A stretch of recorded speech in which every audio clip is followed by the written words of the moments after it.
Paz do Senhor, igreja, bom dia, uma alegria imensa estar com vocês neste domingo, para nós iniciarmos mais um trimestre da Escola Bíblica Dominical. O segundo trimestre deste ano, nosso tema é um tema muito importante, pautado ao conhecimento de Deus, tratando sobre os atributos de Deus. Então teremos temas como conhecendo os atributos de Deus, o Deus Criador, o amor de Deus, a misericórdia de Deus, a graça de Deus, a santidade de Deus, a justiça de Deus, o Deus Trino. Então, eu recomendo você a não perder nenhuma destas nossas lições sequenciais, porque dos temas que a gente vê na revista, um dos melhores que eu posso dizer para você é um tema como esse, que trata da abordagem do conhecimento do nosso Pai, do nosso Deus, do Criador, do Sustentador. E nós precisamos, como cristãos, conhecer o Deus que nós servimos, que nós amamos, que cultuamos. Então recomendo vocês a seguirem conosco todo o trimestre. Vai ser de muito proveito, de uma importância muito grande para o crescimento da fé de cada um de nós. Nossa primeira lição vai tratar de como Deus, este Deus, que tem inúmeras qualidades, como nós colocamos aqui, que os temas sequenciais vão abordar, sobre amor, santidade, justiça e etc., se revelou a nós, como ele se manifestou para que nós pudéssemos conhecê-lo. Então o tema é Deus se revela à humanidade, tá? Então fique conosco aí, preste bem atenção, para que nós possamos apresentar aqui com alegria, com gozo no coração, esse tema muito importante. Os textos bíblicos que nós temos para tratar desse tema aqui de como Deus se revelou à humanidade está em Provérbios e Colossenses.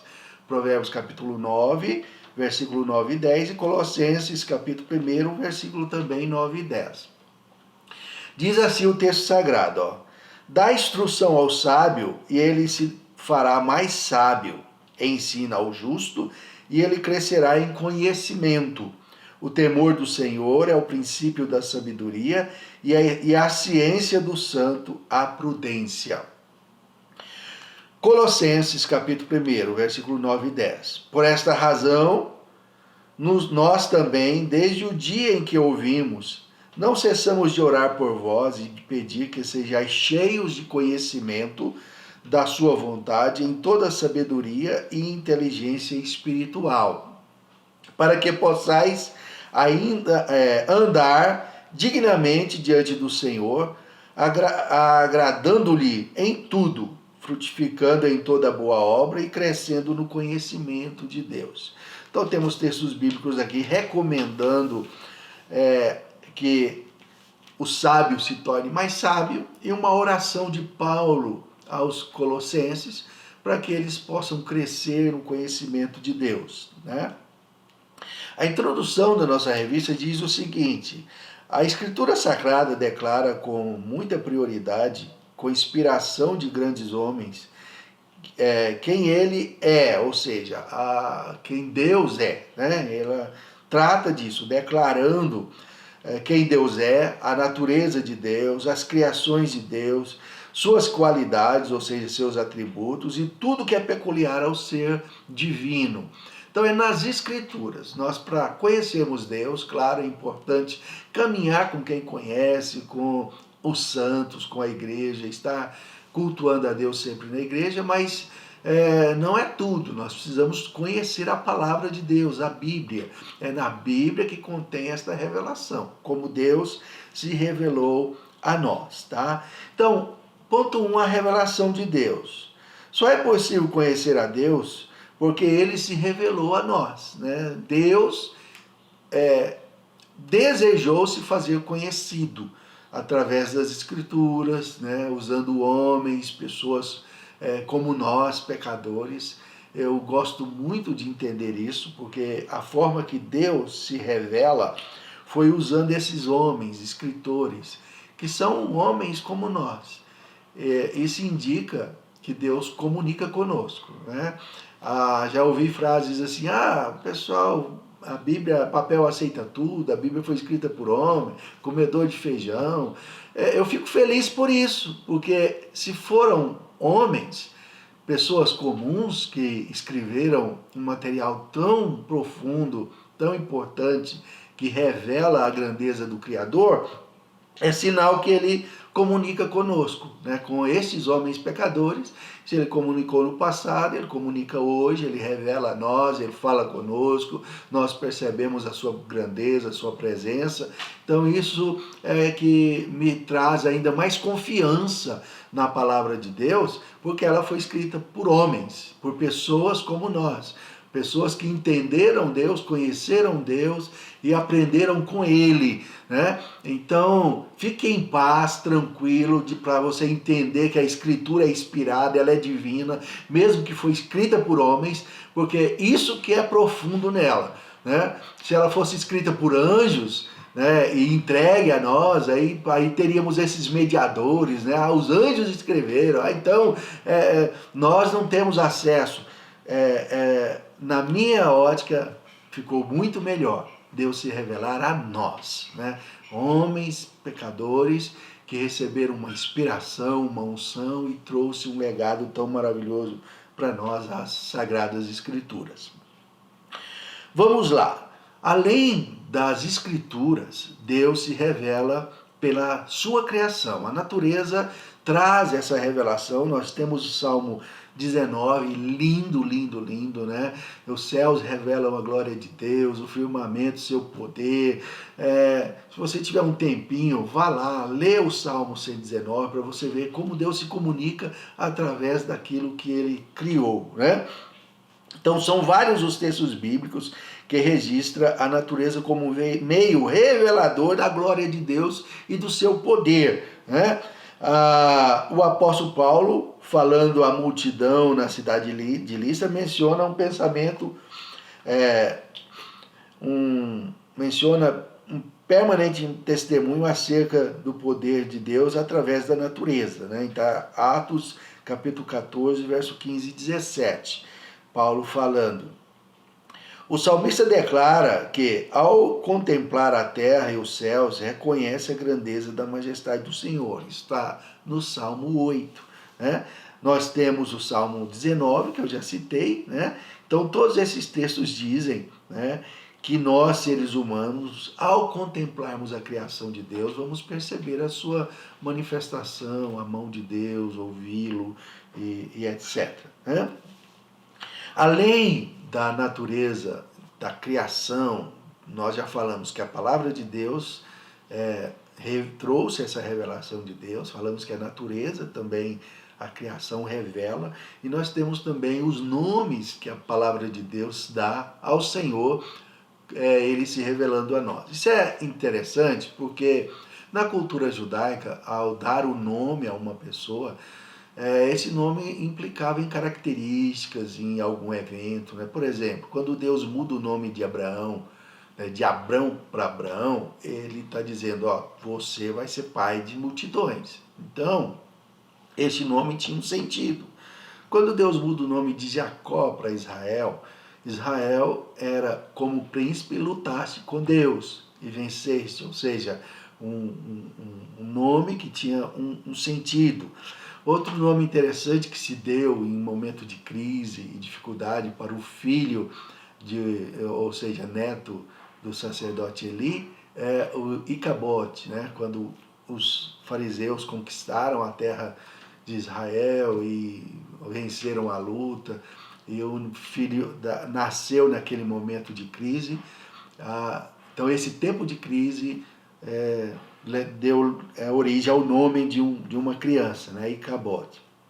Então, por isso, nós temos vários nomes que a Bíblia, a palavra de Deus, dá ao Senhor, e dando a ele uma forma dele se revelar a nós. Então, primeiro, nós temos aqui contido na teologia sistemática de Russell, toda a citação destes nomes começa com Yahvé, né? versão traduz Senhor, então Yahvé como Senhor, está dizendo que Deus tem autoridade, domínios, né, Pai. Depois nós temos Adonai também, né, que é traduzido como Senhor, que já vai trazer essa ideia de domínio, de governo. Nós temos o nome de Deus El Shaddai, o Deus Todo-Poderoso, ou seja, este nome El Shaddai está falando desta magnitude, deste poder grandioso de Deus. Temos El Elyon, né, o Deus Altíssimo. Nós temos El Elam, o Deus Eterno. Yahvé Jireh, Deus proverá. Nós temos Yahvé Mekmardikém, né? O Senhor é a nossa... o Senhor é quem santifica, perdão, né? Yahvé Nissi, o Senhor é a minha bandeira. Yahvé Raá, o Senhor é meu pastor. Yahvé Shalom, o Senhor é minha paz. Yahvé Tzidkenu, o Senhor é minha justiça. Yahvé Shammah, o Senhor está ali. E Yahvé Elohim, o Senhor, Deus de Israel. Então, todos esses nomes contidos na Escritura estão tratando das naturezas de Deus, né? Um Deus que é a nossa bandeira, Deus Altíssimo, Deus que provê, Deus que cura, Deus que sara, o nosso pastor, o Deus da paz, Deus da justiça, né? Dando para isso uma característica, um sentido nesse Deus tão poderoso que se revela através destes nomes. Por último, nós temos a forma mais importante que eu posso dizer que Deus se revelou. Nós falamos da palavra, nós falamos da natureza, nós falamos dos nomes, agora nós vamos dizer que Deus se revelou através de Jesus, né? Nós temos um texto muito bonito falando deste aspecto em Hebreus capítulo 1, né? Que ele dizendo que antes Deus se revelou através dos profetas e agora ele se revela através do seu Filho, né?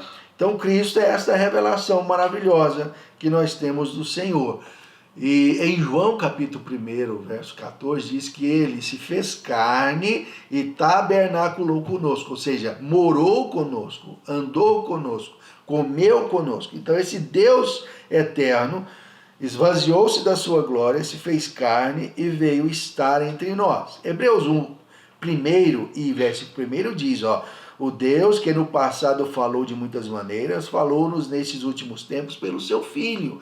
Então, esta forma que Deus teve, né, e usou para se revelar através de Jesus, ficou muito importante para nós, porque nós temos um Deus que caminhou conosco, se alimentou conosco, sofreu as dificuldades que nós sofremos e pôde se revelar, conversar, orientar, trazer ensinos, né, e estar com a gente de uma forma muito próxima. E isso trouxe um relacionamento muito perto de Cristo em nós, por isso que nós podemos dizer que é possível servir ao Senhor, porque o Senhor Jesus fez seguidores, discípulos. Enquanto ele estava aqui, pessoas aprenderam com ele, foram discipulados por ele e permaneceram conduzindo este legado, ensinando isso. E nós temos as Escrituras que nos transferem este legado do discipulado de Cristo. E por isso eu quero dizer para você, olha, quer conhecer mesmo o Senhor? Ande com a igreja, com os seguidores de Cristo. Porque quem segue Cristo, né, vai absorver dessa essência, dessa revelação que ele trouxe para nós. E é fantástico. Eu posso dizer para vocês que ando com Cristo há muito tempo e tenho muita alegria, muita satisfação de ter seguido a Jesus todo esse período da minha vida, desde os meus 11 anos de idade. Seguindo, queridos, além de termos estas 4 maneiras de Deus se revelar, nós temos como buscar conhecimento. Ou seja, se você deseja servir a Deus, ele vai se revelando e você vai se aprofundando, conhecendo ele cada vez mais, tendo um relacionamento mais íntimo, mais profundo. Então é possível crescer no conhecimento de Deus. O material diz o seguinte, olha, com relação a essa necessidade de nós crescermos no conhecimento de Deus. Não devemos permanecer como crianças, aceitando todo o vento de doutrina, mas pelo contrário, conhecer a verdade e rejeitar os falsos mestres que introduzem ao erro. Precisamos crescer em conhecimento, como ensinou Paulo aos Efésios, capítulo 4, verso 13. Então, ligado ao conhecimento de Deus, ele não está só fundamentado em um conhecimento intelectual. Talvez a pessoa não tenha nem muito conhecimento intelectual, mas pode ser que ele cresça no conhecimento de Deus, tá? Então o conhecimento de Deus vai além do conhecimento intelectual. O termo conhecer nas Sagradas Escrituras, muitas vezes, tem um sentido que vai além do simplesmente do conhecimento intelectual de algo ou de alguém. Conforme os fiéis chegam ao conhecer melhor o Senhor, ele vem como uma chuva, trazendo mais bênção espiritual, né, àquele que o busca, mais conhecimento dos seus mistérios, e com isso a pessoa cresce, né, no conhecimento de Deus. Então não quer dizer que todo conhecimento de Deus que a pessoa possa adquirir, ele vai adquirir numa cadeira de uma faculdade de teologia. Ali ele vai aprender muitas coisas, mas se uma pessoa nunca sentou numa cadeira de teologia, de um curso teológico, não quer dizer que ele também não saiba crescer no conhecimento de Deus. É possível conhecermos o Senhor, mesmo que não se faça um curso teológico, né? Como? Relacionando com ele, né? O relacionamento. Isso nós podemos estreitar na ideia de uma família, né? Um relacionamento familiar, você passa a conhecer a pessoa com quem você se relaciona intimamente, vamos pensar a esposa e o esposo, os filhos dentro de casa, que é uma convivência diária, né? Então ali cresce um conhecimento bem mais profundo. Assim é com o Senhor. Quanto mais conhecemos o Senhor, quanto mais relacionarmos com Ele, desejarmos buscar conhecimento, orar, pedir para Deus se revelar a nós, nós vamos nos aprofundar. Claro que é importante um curso bíblico, um curso teológico, mas é possível crescer no conhecimento de Deus sem passar por uma instituição teológica, ok? Seguindo, o conhecimento para um andar digno. Eu gostei muito deste item. Não vou ler, mas vou me prender ao comentário. Ou seja, ligado ao conhecimento de um andar digno, para um andar digno, quando nós aprofundamos no conhecimento de Deus, ele gera em nós algo que a Bíblia explica como nos constranger. Paulo diz, né, que Cristo nos constrange, ou seja, quanto mais perto de Cristo, mais ele nos constrange a viver e andar de forma digna.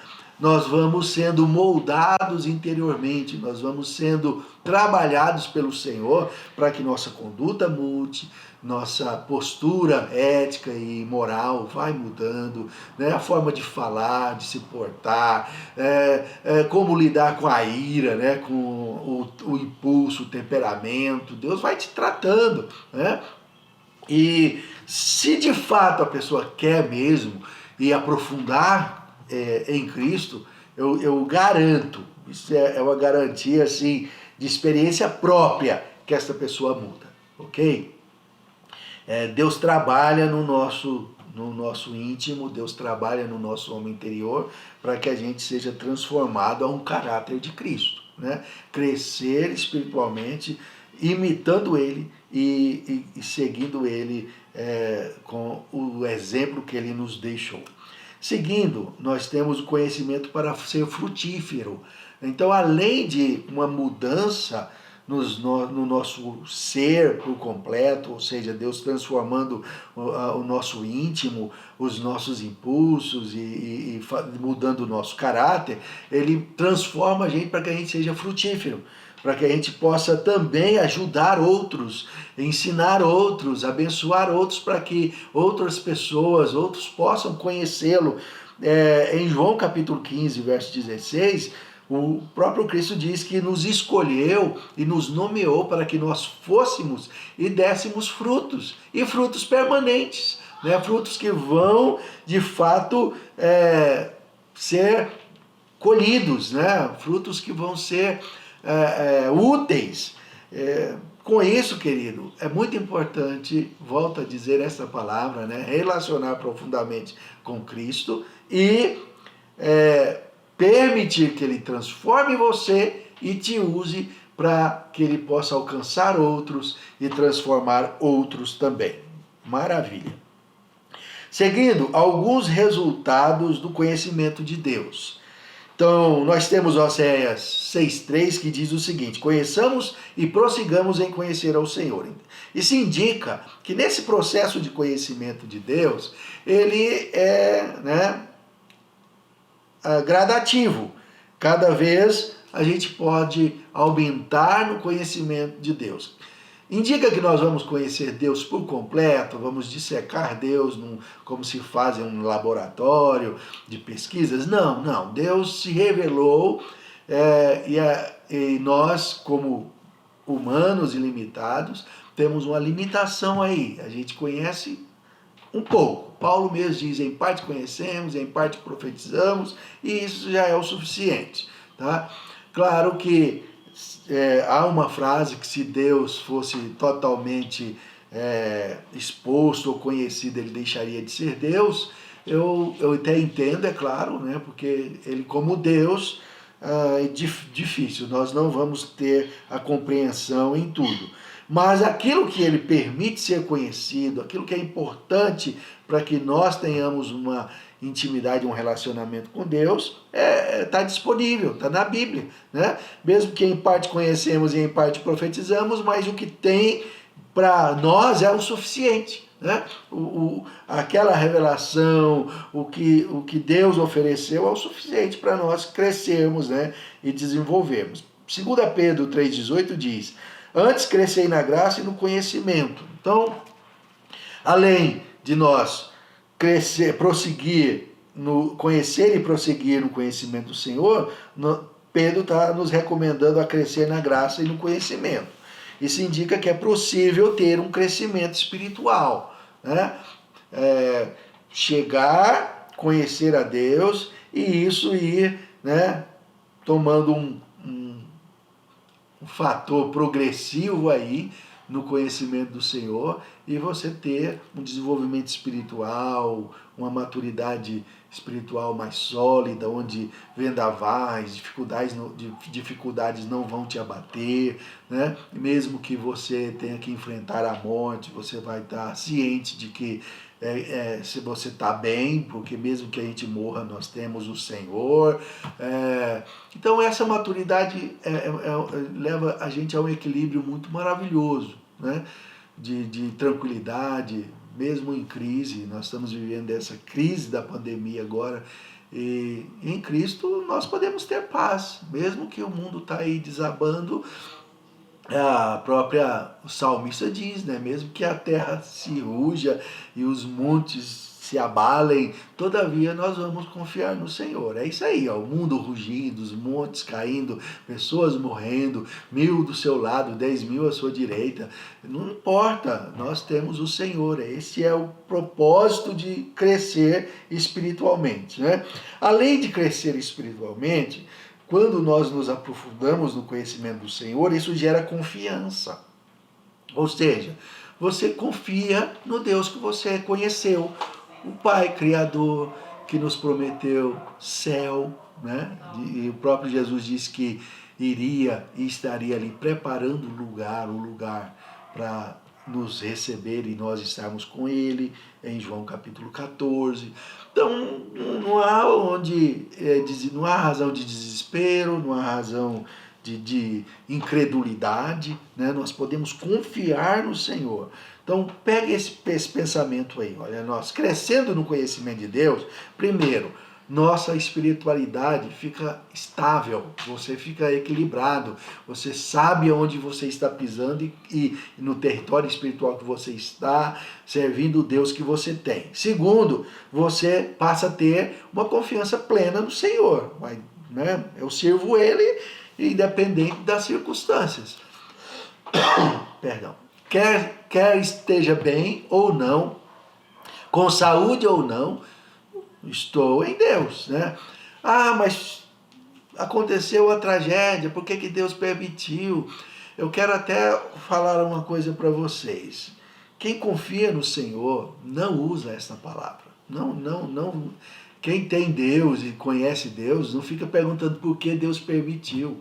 Nós entendemos que as coisas, as tragédias, a morte é algo comum na humanidade, sempre aconteceu, toda a vida aconteceu, né?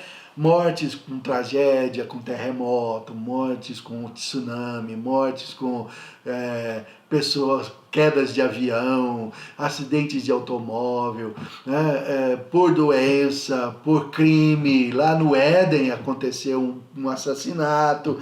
Então Deus permitiu o assassinato de Caim? Não, ele avisou que Caim cometeu, né, o assassinato de Abel.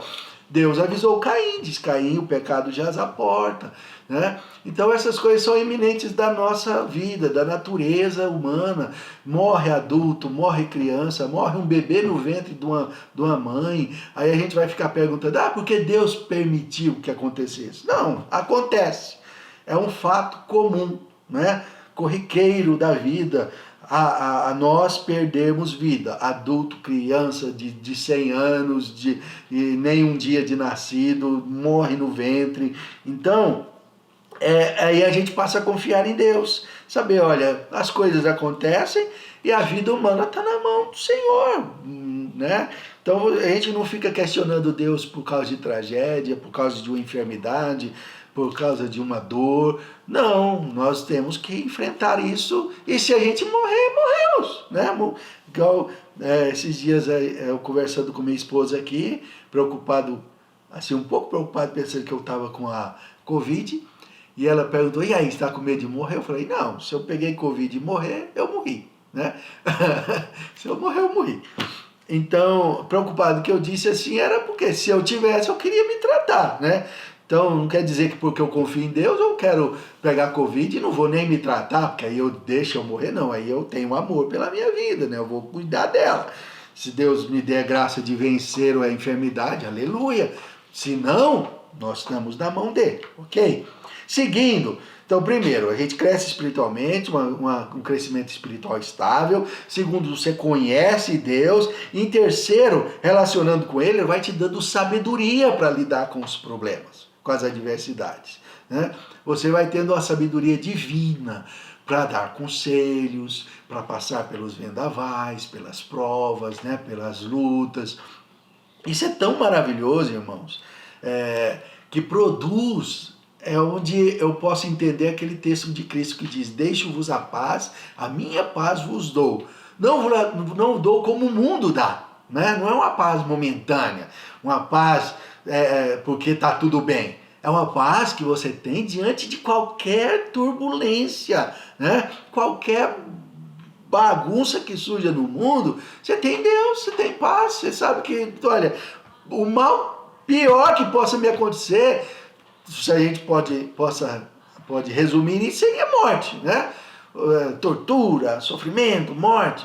Vai, tudo bem, se isso me acontecer, vai, morri, vou para o céu, pronto, né? Então, aprenda a ter paz, né? Esse equilíbrio, essa sabedoria, essa tranquilidade de estar no Senhor em qualquer situação. Quero resumir esta aula nisso aí. Uma confiança e uma tranquilidade. Conhecendo Deus que se revelou através da palavra, você vai ter todo esse trimestre aqui para estudar conosco esse conhecimento a respeito deste Deus que tem inúmeras qualidades e que nos ajuda, nos edifica, nos consola em meio às provas e às dificuldades. Então, finalizando, eu quero te convidar a não perder nenhum desses nossos ensinos que seguem nesse trimestre. serão de muita valia espiritual para todos nós, que está tratando de uma revelação do nosso Deus, em quem cremos, confiamos e vivemos nele, né? Então, busque o Senhor nesse tempo mais e mais, dedique mais e mais e acompanhe todos esses temas que vai ser muito importante. Um abração, Deus abençoe e até o próximo trimestre. Deus abençoe a todos.